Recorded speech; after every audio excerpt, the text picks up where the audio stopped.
भारत से अलग हुए 15 देश। अखंड भारत के बारे में आपने कभी न कभी तो जरूर सुना होगा, और यदि आप भारत निवासी हैं तो आपके मन में भी कभी न कभी ख्याल आया होगा कि भारत फिर से अखंड बने। तो दोस्तों, भारत इतिहास में एक इतना बड़ा देश था कि समय अनुसार इससे 15 देश अलग हो गए। फिर भी आज भारत विश्व में क्षेत्र के अनुसार 7वें नंबर पर आता है। तो चलिए बताते हैं आज की वीडियो में कि भारत से कौन से 15 देश अलग हुए। नंबर 1, अफगानिस्तान। आपने पिछले कुछ सालों में अफगानिस्तान का नाम तालिबान से जुड़ा हुआ जरूर सुना होगा, क्योंकि वहाँ आज के समय में तालिबान राज करता है। लेकिन अफगानिस्तान भी कभी इंडिया का अंग हुआ करता था और यहाँ हिंदू राजा का राज हुआ करता था। इतिहासकारों की माने तो इसे हिंदू राजा ने संधि के बाद सिकंदर को सौंप दिया, जिसके बाद से यहाँ इस्लामीकरण हो गया। भारत तथा अफगानिस्तान का संबंध काफी मित्रता तथा भाईचारा पूर्वक है। भारत ने अफगानिस्तान के साथ कई प्रकार के विकासीय समझौते किए तथा भारत और अफगानिस्तान दोनों एक दूसरे का हमेशा अंतर्राष्ट्रीय मंच पर समर्थन करते हैं। नंबर 2, भूटान। भारत का पड़ोसी एक बिल्कुल छोटा सा देश भूटान कभी भारत का अंग हुआ करता था। भूटान अंग्रेजी शासन काल तक भारतवर्ष में शामिल था, लेकिन आजादी के बाद इसने स्वयं को स्वतंत्र देश घोषित कर दिया। 1947 में भारत आजाद हुआ और 1949 में भारत भूटान समझौते के तहत भारत ने भूटान की वो सारी जमीन उसे लौटा दी जो अंग्रेजों के अधीन थी। इस समझौते के तहत भारत ने भूटान को हर तरह की रक्षा और सामाजिक सुरक्षा का वचन भी दिया। नंबर 3, बांग्लादेश। ये देश भी अंग्रेजी शासन काल तक भारत का हिस्सा था, लेकिन आजादी के समय ये पाकिस्तान को दे दिया गया। लेकिन कुछ सालों में इस पर पश्चिमी पाकिस्तान का अत्याचार बढ़ने लगा, जिससे बाद ये पाक से भी अलग हो गया। इसको पाकिस्तान से आजाद कराने में भारत की महत्वपूर्ण भूमिका रही, क्योंकि भारत ने सन 1971 में पाकिस्तान से युद्ध करके इसे आजाद कराया। Number 4, Iran. आज के समय में ईरान एक अरब कंट्री है, लेकिन पहले यहाँ आर्यन रह चुके हैं। ऐसा माना जाता है कि इतिहास में भारत के आर्यन यहाँ जाकर बस गए थे, लेकिन इसके पड़ोसी देशों में रहने वाले अरब के आक्रमणकारियों ने इसे अपने कब्जे में ले लिया।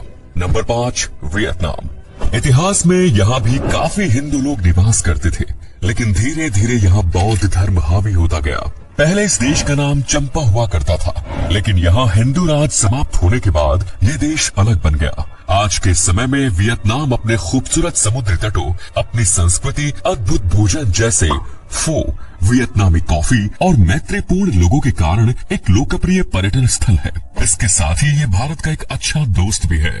Number 6, Cambodia. आपकी जानकारी के लिए बता दें कि कंबोडिया में दुनिया का सबसे बड़ा हिंदू मंदिर है, जिसकी इमेज आप कंबोडिया के नेशनल फ्लैग में भी देख सकते हैं। ये भगवान विष्णु जी का मंदिर है, जिससे आप अंदाजा लगा सकते हैं कि पहले यहाँ भारत का शासन हुआ करता था।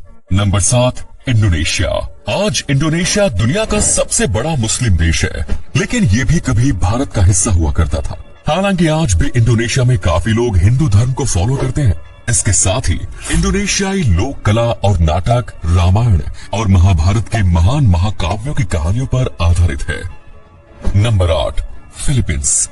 ये भी पूर्वी एशिया का देश है जो कभी भारतवर्ष का हिस्सा हुआ करता था, लेकिन भारत के रास्ते यहाँ मुस्लिम आक्रमणकारी पहुंच गए और इसे स्वतंत्र देश घोषित कर दिया। यहाँ भी कुछ प्रतिशत में हिंदू आबादी रहती है।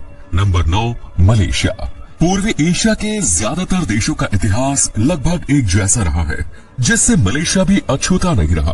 पहले यहाँ हिंदूवादी लोग रहा करते थे, लेकिन बाद में यहाँ भारत के बौद्ध अनुयायी बसते चले गए और इंडिया से अलग हो गए। देश जब आजाद हुआ तो मलेशिया को अंग्रेजों ने अपने पास रख लिया। हालांकि 1957 में इसे एक अलग आजाद देश बना दिया गया। Number 10, Myanmar. इस देश को हम बर्मा के नाम से भी जानते हैं, क्योंकि भारतवर्ष में इसका नाम बर्मा हुआ करता था। जब अंग्रेज भारत आए तो इन्होंने इंडिया के साथ म्यांमार को भी अपने कब्जे में ले लिया, जिसके बाद यहाँ भी सैकड़ों साल शासन किया और अंत में म्यांमार ने खुद को स्वतंत्र देश घोषित कर लिया। नंबर 11 है नेपाल। नेपाल के नाम से आपको पता होगा, भारत में बनने वाले राम मंदिर की मूर्तियों के लिए नेपाल से ही शालिग्राम शिला लाई गई। फिलहाल तो दुनिया में एक भी हिंदू राष्ट्र नहीं है, लेकिन नेपाल स्वयं को हिंदू राष्ट्र बताता है, क्योंकि यहाँ की ज्यादातर आबादी हिंदू धर्म को फॉलो करती है। इसकी ज्यादातर सीमा भारत से लगती है, लेकिन ये भी समय के साथ इंडिया से अलग हो गया।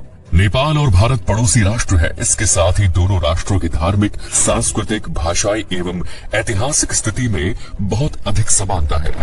नंबर 12, पाकिस्तान। इसके बारे में हम सभी जानते हैं क्योंकि इसे हमारे देश के इतिहास में भी पढ़ाया जाता है। जब भारत को आजाद किया गया तब मुस्लिम लीग ने अपना अलग देश पाकिस्तान बनाने का फैसला किया, जिसके फलस्वरूप पाक का निर्माण हुआ।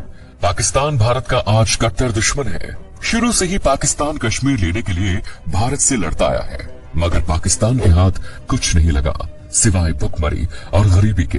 पाकिस्तान सन 1947 में भारत से अलग होने के बाद भारत से कई युद्ध कर चुका है, जबकि पाकिस्तान को हर बार सीधे हाथ मुक्की खानी पड़ी। नंबर 13 है श्रीलंका। इस देश का जिक्र रामायण में भी देखने को मिलता है क्योंकि रावण श्रीलंका का ही निवासी था। भारत से श्रीलंका महज 37 किलोमीटर दूर है। ये भी भूटान की तरह अंग्रेजों के शासन तक भारतवर्ष का हिस्सा हुआ करता था, लेकिन अंग्रेजों ने इसे अलग देश बना दिया। सन 1948 में अंग्रेजों से इसे आजादी मिल गई और इसने 1972 में अपने देश का नाम लंका रखा और वर्ष 1978 में इसके आगे सम्मान सूचक शब्द श्री जोड़कर श्रीलंका कर दिया गया। श्रीलंका भी पिछले कुछ साल से भुखमरी और गरीबी का शिकार है। Number 14, Thailand. भारतीय इतिहास के मुताबिक इसका प्राचीन नाम शामदेव था। यहाँ कभी हिंदू राजस्व हुआ करता था, लेकिन यहाँ भी बौद्ध धर्म के प्रचार के कारण हिंदुओं की संख्या कम हो गई और ये इंडिया से अलग हो गया। भारत थाईलैंड के साथ एक लंबी समुद्री सीमा साझा करता है क्योंकि भारत के अंडमान और निकोबार द्वीप समूह अंडमान सागर के साथ थाईलैंड के साथ एक समुद्री सीमा साझा करते हैं।